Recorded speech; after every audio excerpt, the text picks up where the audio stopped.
Hi everyone, welcome back to my channel, and for those of you that are new here or recently found my channel, I am Gwen. I am a mature older woman with transgender experience making all kinds of content. So how has everyone been? How was your weekend? How was the start of your week? Hope everything has been going well. It's really nice out.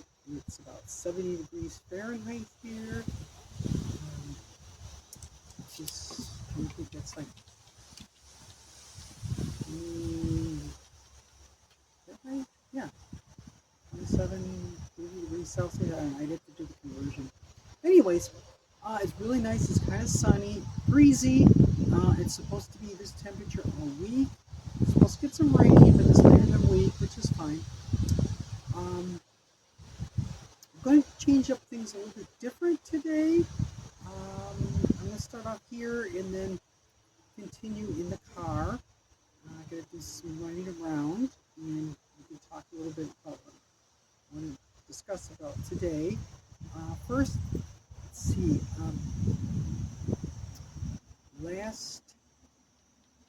Last Wednesday, I got, for my next project, I got some new tile that I got to put down. I haven't had a chance to do it, and I already have the two pieces of tile that I need to replace on my kitchen floor.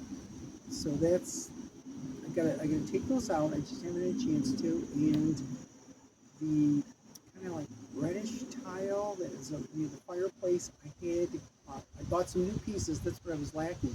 So I have some new pieces. I just have to tear up the old stuff, or the broken stuff, and replace it when I get a chance. It hasn't been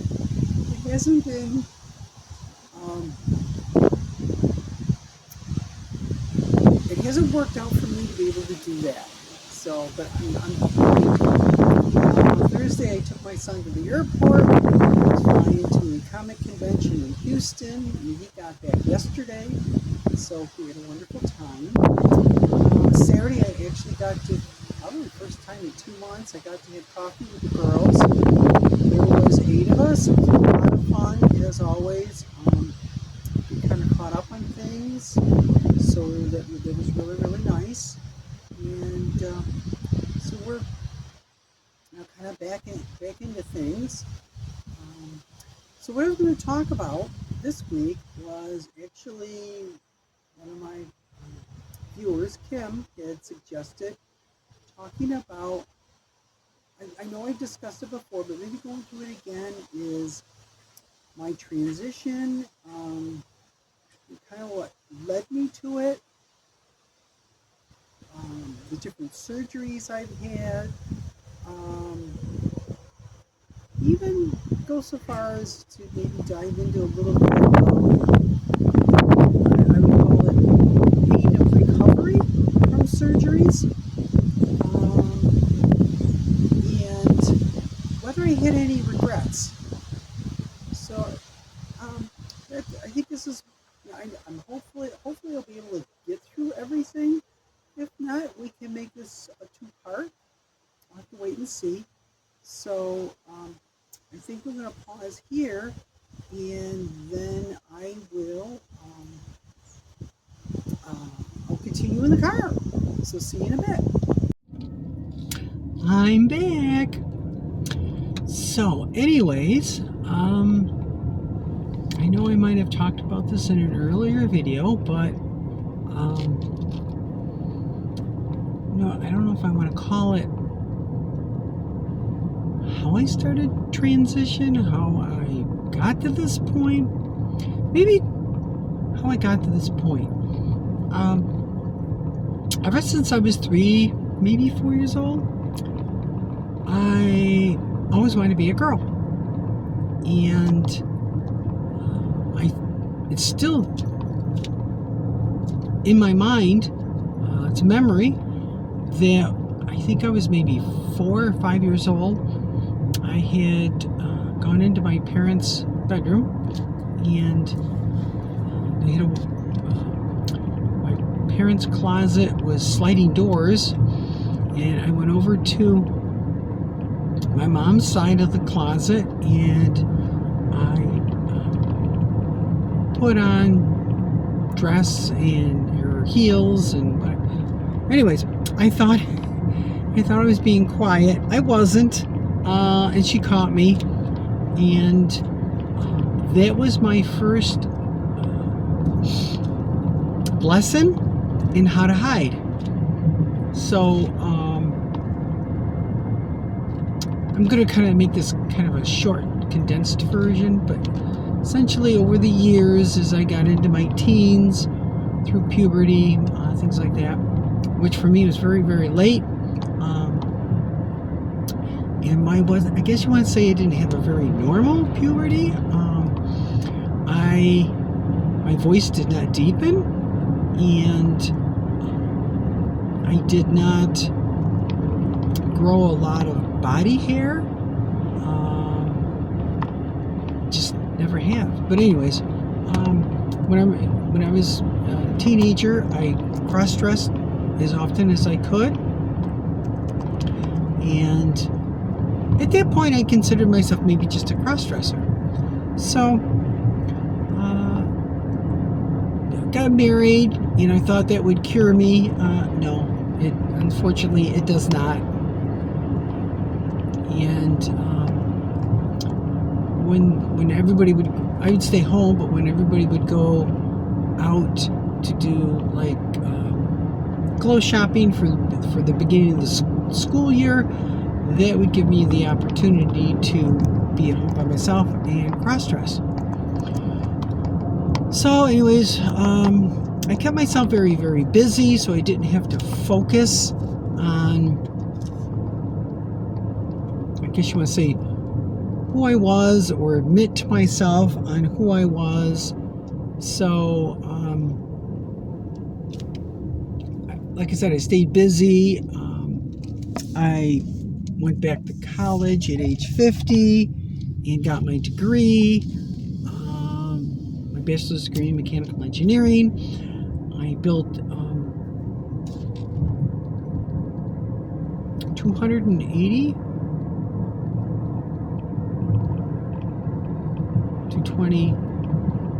268 square foot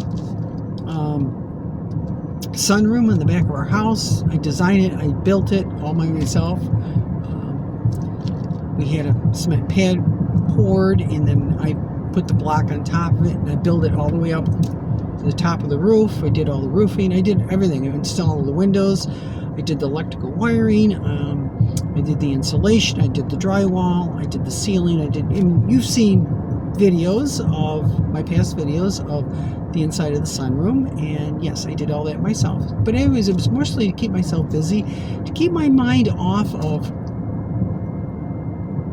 who I was. Well, then the pandemic lockdowns occurred in 2019, and I was sequestered? No, not really. I was, the church that we attended, I had a locked private room because of the stuff that I do. It needs to be secure data. And it was kind of a symbiotic relationship. I was able to watch the church for them during the week, and at the same time they provided me with high-speed internet because we didn't have it at home at the time. And because of that, I was there by myself, and that gave me a lot of time to self-reflect. And at that time too, between 2019 and 2020, about 4 years ago now, summer of 2021, I had some family deaths, and it put me in a very depressive state, and I didn't know what to do. And we had gone to Panama. This will be 4 years ago next month.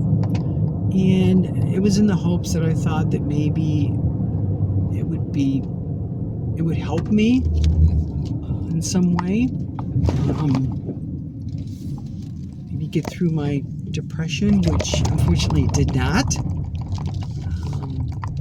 So I came back and I was still very, very depressed. And it was either I seek help or I was going to probably commit suicide. And I have the means to do it because I have guns, plain and simple. So I got into therapy and we worked through the issues. And during the therapy was when I had to admit to myself out loud that I'd always had this desire to be female. And through the therapy sessions, my therapist, she's like 30, 35 years experience, and she was taking all this into account. And I had asked her if I could start presenting female at our sessions, and she was very amazed at my makeup skills and my fashion skills. And she had asked me, well, how did you learn to do this? I said, I just watched a couple of YouTube videos. And she's like, oh my God, you're a natural. So she's like, in my professional opinion, well, actually, her personal opinion, she says, you should have been born a girl. She goes, my professional opinion is you have gender dysphoria. So I'm like, okay, what are my, not solutions? What are my alternatives? She goes, you could do nothing. She goes, but you're going to be putting up with this for the rest of your life, this constant battle. She says, it's not going to go away. And she goes, it could actually get even worse to the point where you may do self-harm. I'm like, okay, what's the other alternative? She says that involves some form of transition. She goes, that's kind of up to you. She goes, it's your own personal journey. So different stages of transition will help relieve the gender dysphoria depending on the individual. Like some people, they just transition socially. So they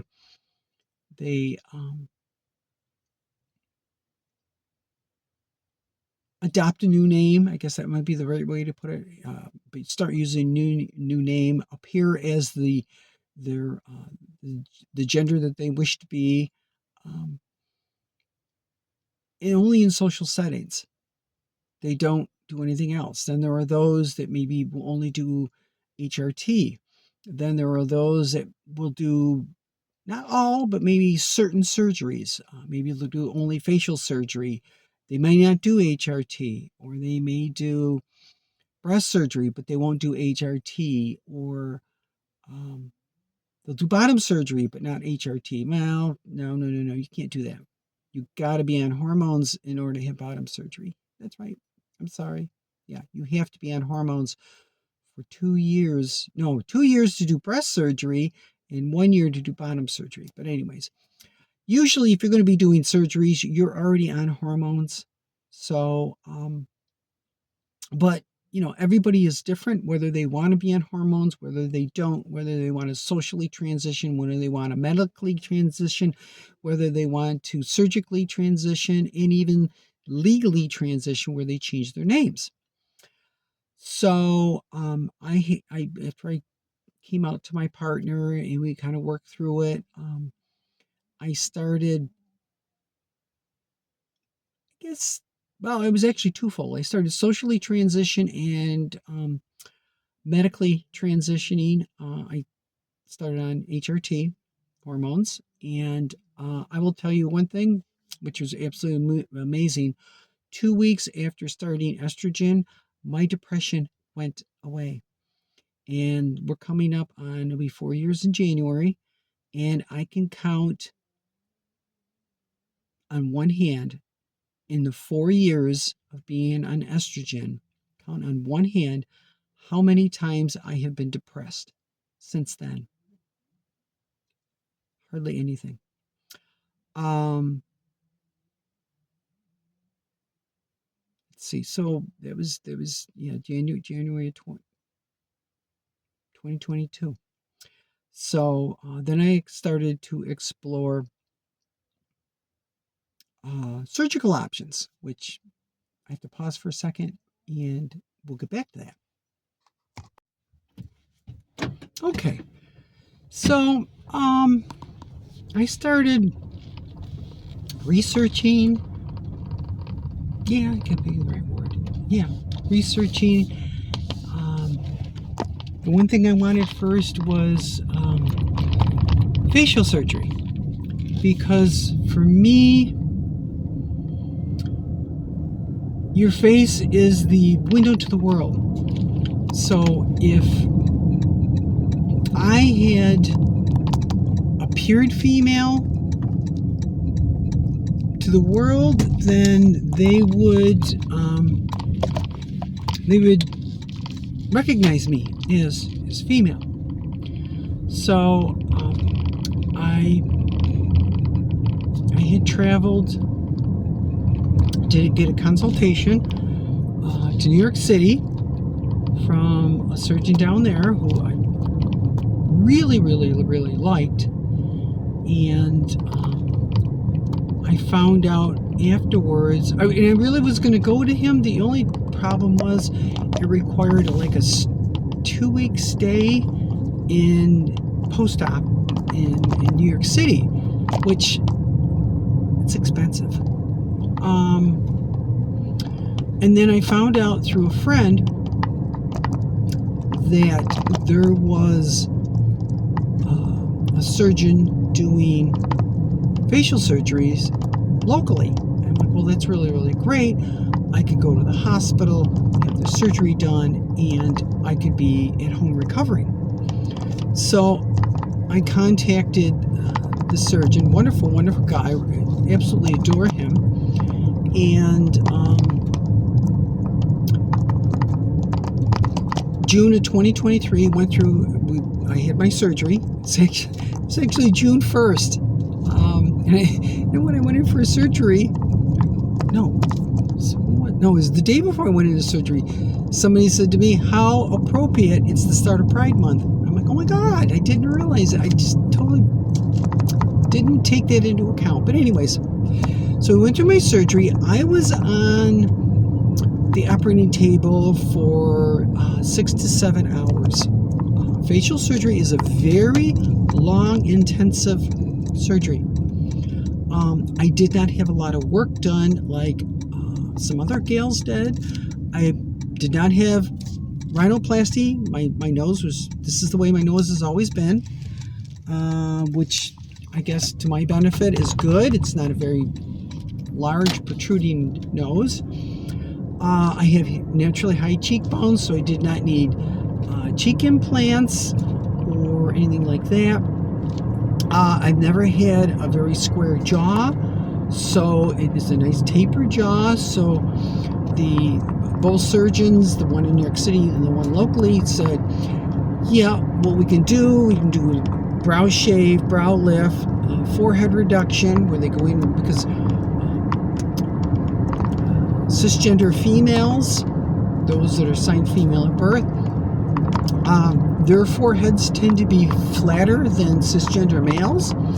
So they actually cut a section out here of my forehead and shaved it down, and then put it back in and held it in place with self-dissolving anchors. So they did the brow lift, brow shave, forehead reduction, and hairline reduction. You don't get really much out of a hairline reduction. You gain maybe like a half an inch, which is okay.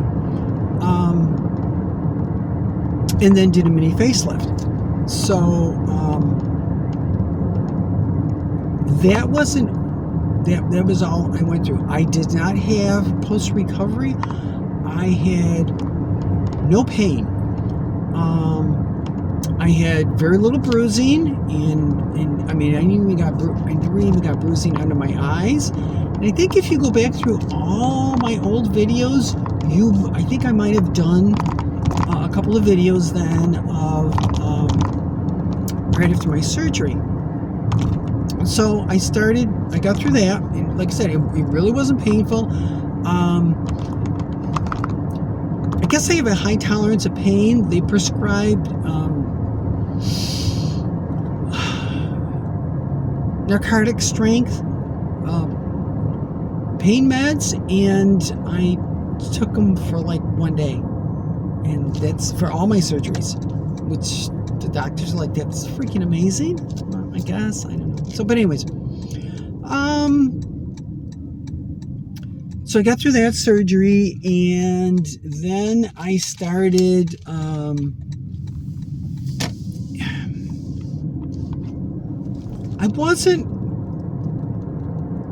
I didn't have my heart set on having bottom surgery.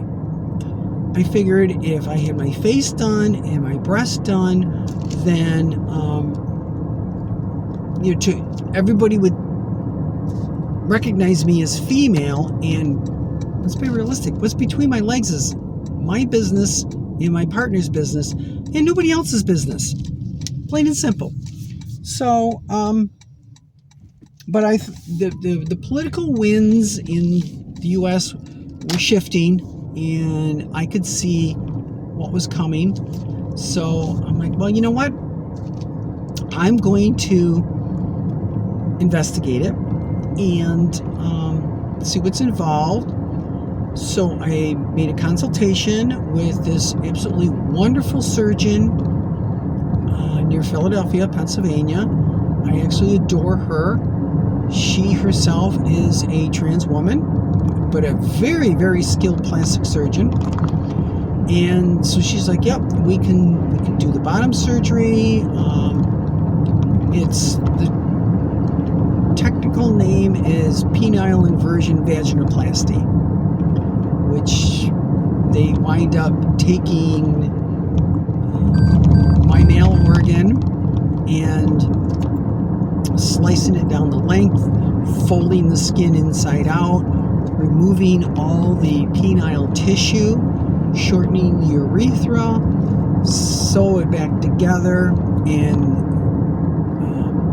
she fashions it such that what used to be the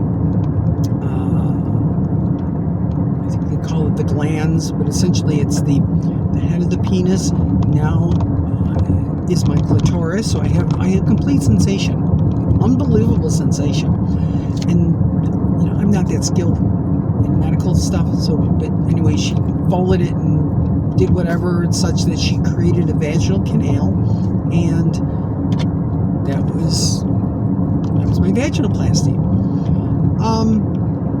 I spent 3 days in the hospital. Yeah, 3 days in the hospital. After the first night post-surgery, I did not need any strong pain meds. I was managing my pain right through, like Tylenol, trade name. But anyways, I was able to do that. And then I had to stay in the area for a week post-op. They removed, I was packed. They put gauze packing up inside of me the first week post-surgery. And then I had to go back to the surgeon. They removed the packing, and I was on bed rest the whole time for another, that was Monday. I had to go back on Thursday, so 3 days. And then I went in and they looked at everything, with the gauze out and the catheter out, and they said, yep, you look good, everything's healing good. They showed me how to dilate, which dilating is not fun.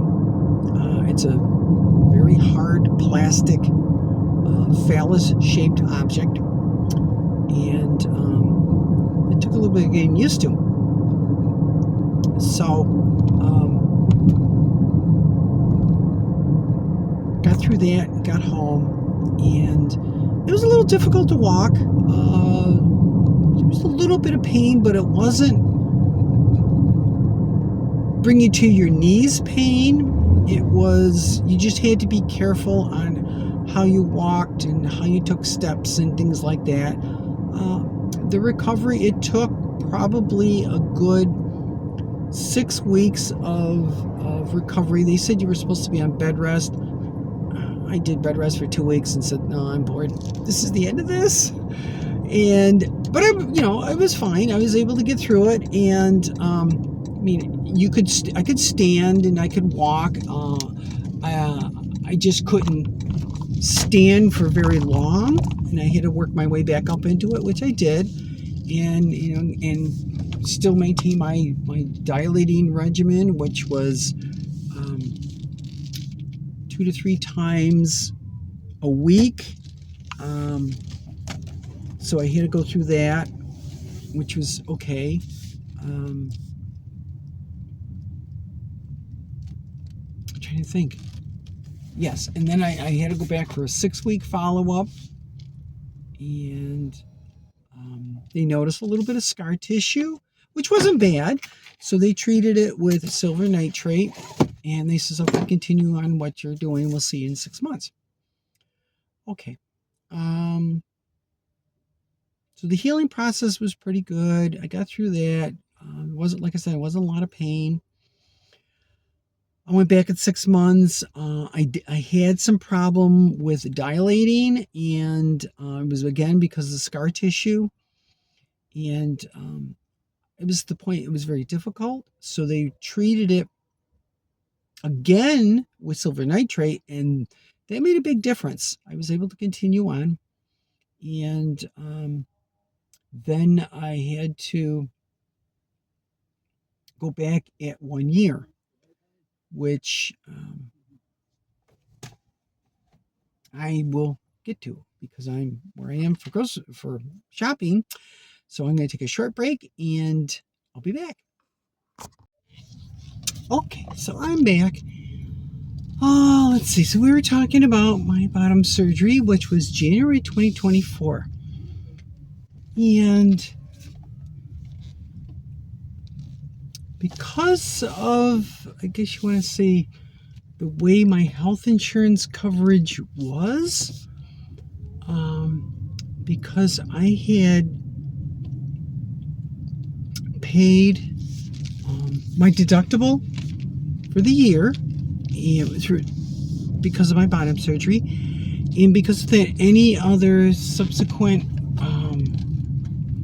surgeries would be covered. So at that point, I opted to have my breast done. So actually, a year ago this month, it was the beginning of August of last year, is I went in for breast surgery.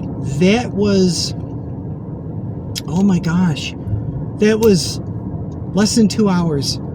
From the time they wheeled me in the OR to the time I woke up in recovery, I think was like maybe 2.5 hours. It was a simple surgery. I have some very, very slight scarring under the breast, and because the way that the breast naturally hangs, you don't see the scar unless you really move the breast up, and then you can see it. So we got through all that, and so that was all the surgeries that I've had. I don't want any more.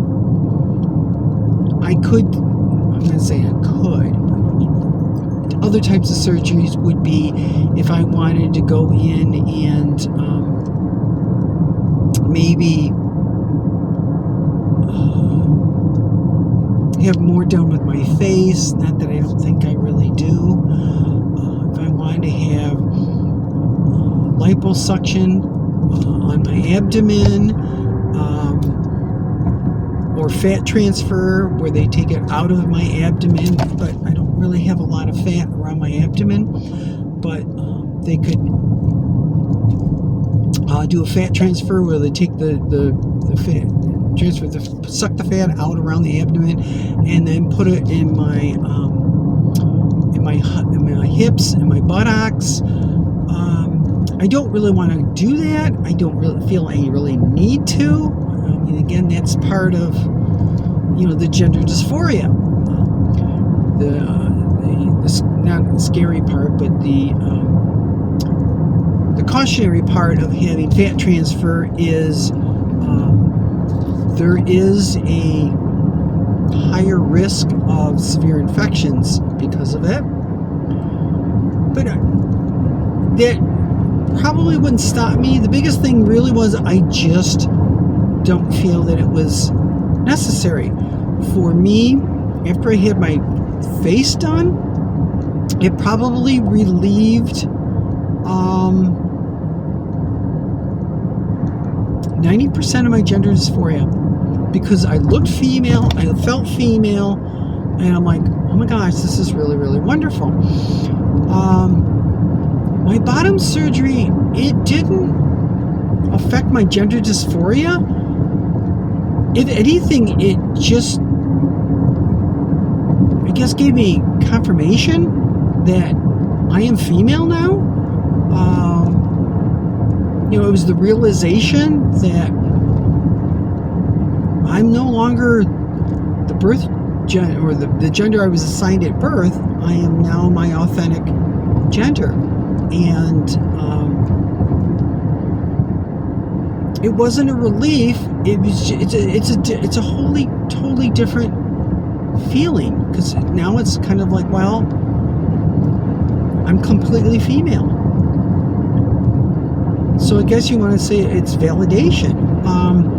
So the remaining 10% of the dysphoria I had was relieved when I had my breast done. So now I look female. I am female. Legally? I mean, yeah. So, anyways, moving on. Did I have any regrets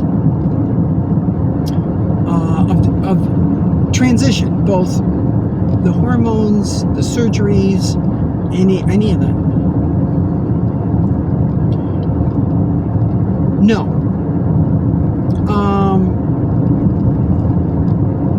If we could wind back the clock,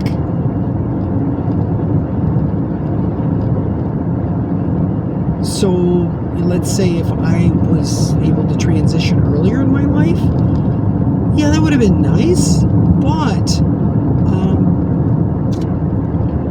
the life experiences that I had, and it doesn't matter what my gender was at the time, but the life experience I had and gained,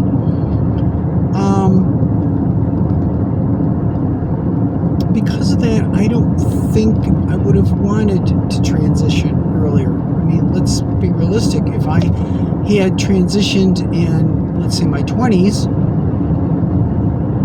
then I would have never had my kids. And I adore my kids. So, that's, it's one of those things. It's like, yeah, it'd be great if I had transitioned in my 20s. God, I mean, considering the way I look now, if I had transitioned in my 20s, wow, let's be realistic. But then I would have never had the experience of having my kids, or building my house, or the work experience that I had and I gained, and the opportunities of being able to go back to college and get my engineering degree. So it's kind of like, but I think by and large, I am not I'm not sorry that I waited this long to transition.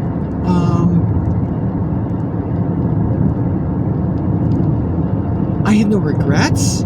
I have no regrets with any of my surgeries. Actually, I feel that my surgeries have enhanced my life, because now I'm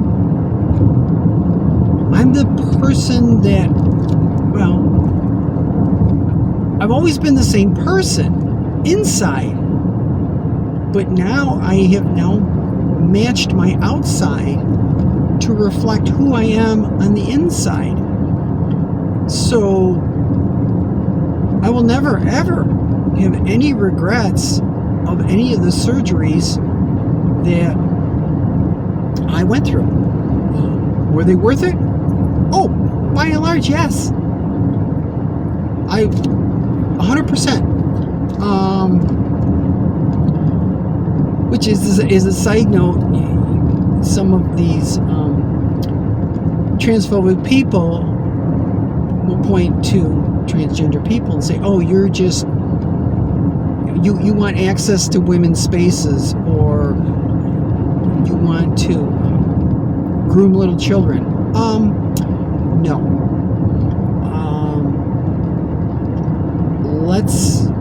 Let's look at this in the real context.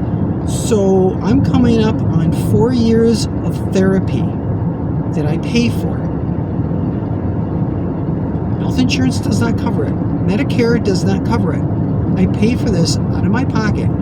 4 years of weekly therapy I've been through. Thousands of dollars out of my pocket for my surgeries. Yes, health insurance covered some of it, but didn't cover all of it.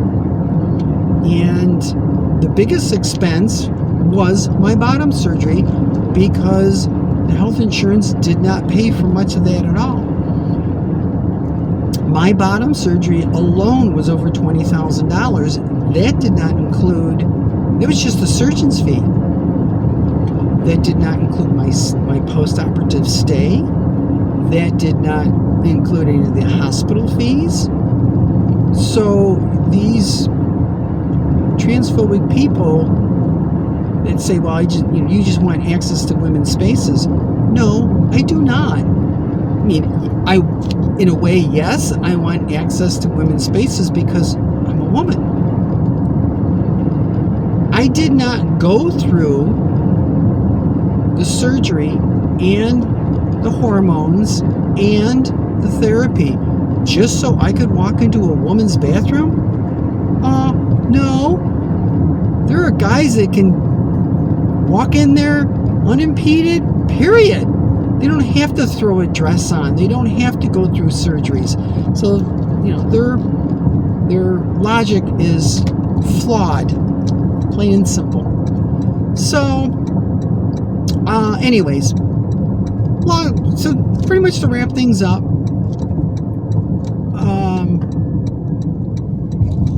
that's pretty much my transition. Of course, I live now my authentic life, and I'm very, very happy about it. Would I change anything? Not really. No. Like I said, I could have transitioned earlier, but there's other life opportunities that I would have missed out on. I don't regret a thing. I don't regret what I've done. My life has improved. I'm happier mentally. And I'm actually, I'm getting to the point now that because, it's been, a year since my last surgery, which was my breast, but irregardless of that, since it's been a year since my last surgery, I am now enjoying my life as a woman.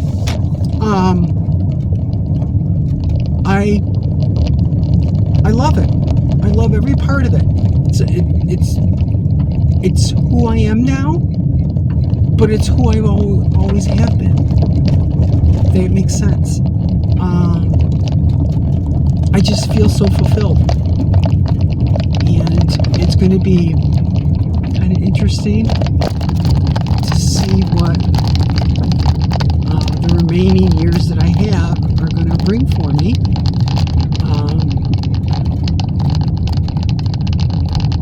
I'm going to be happy because I am happy inside now of being who I am. So that's pretty much about it. I thank Kim for the suggestion of kind of revisiting this. And I know this is a little bit long-winded, and I hope you were able to bear with me as I kind of went through things.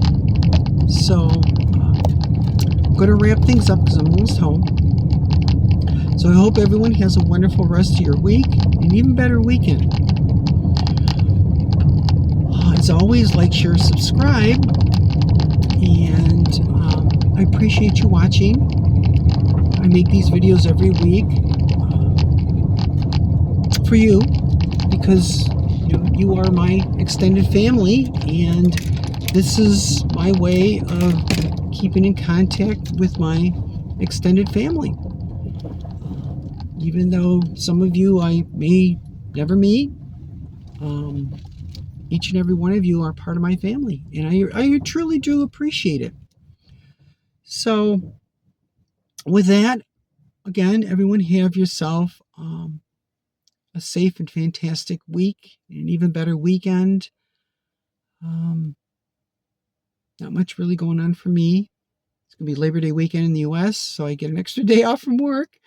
And again, I appreciate you taking the time to be with me today. And I will see everyone here next Tuesday. Bye, everyone.